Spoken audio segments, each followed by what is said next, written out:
পরিষ্কার পরিচ্ছন্নতা ঈমানের একটা অংশ। যার মধ্যে পরিষ্কার পরিচ্ছন্নতা নেই তার মধ্যে ঈমানের ঘাটতি রয়েছে। আমাদের চোখের সামনে প্রতিনিয়ত এই ঝোপঝাড় ময়লা আবর্জনা পড়ে থাকে, আর যেটা দেখতে পাচ্ছেন সেটা একটা মাইল ফলক, যেটা একটা পথিককে পথ দেখায়। যে কোনো দিন এই রাস্তা দিয়ে আসেনি সেও খুব সহজে এই মাইল ফলকটি দেখে রাস্তা চিনতে পারে। পরিষ্কার হইতো আপনি দিয়া দেখতেন।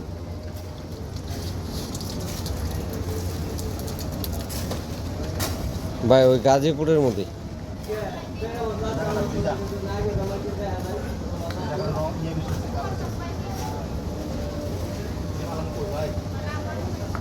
পিছনে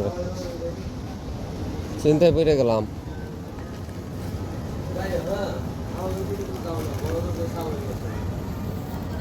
কোমরে যান গা, গাড়ি দিকে যান।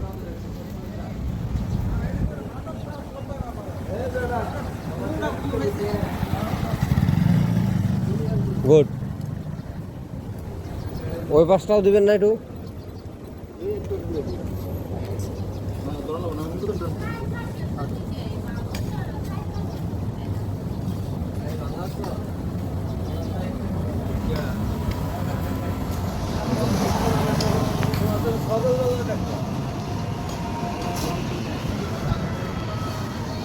ওটা আগুন ধরে দিবনি দোকানদারে, ওই যে ভাবি আগুন আগুন ধরে দিন ভাবি, তাহলে পুইরা যাবো গাড়ি।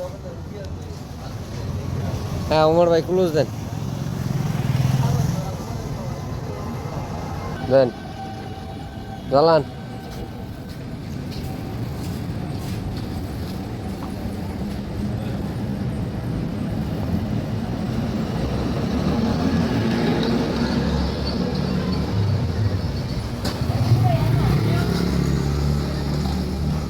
আপনি আগুন ধরে হবেন, আপনি কি বিড়ি খাইন? বিড়ি খাই আমরা, আমাকেও দিবেন ম্যাচ যা ধরে বহেন টপ করে যে আগুন জীবনে ধরে ফেলবেন।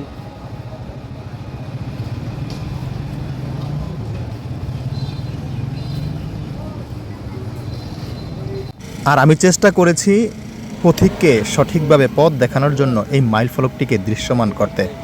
তারই পাশে অনেক ময়লা আবর্জনা জমে আছে।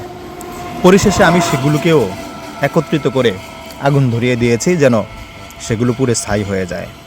আসুন আমরা আমাদের দেশটাকে ভালোবাসি, যারা এই দেশটাকে ভালোবাসে তাদেরকে আমরা ভালোবাসি। পরিশেষে একটা কথাই বলবো, ভিডিওটা একটু শেয়ার করে দিবেন।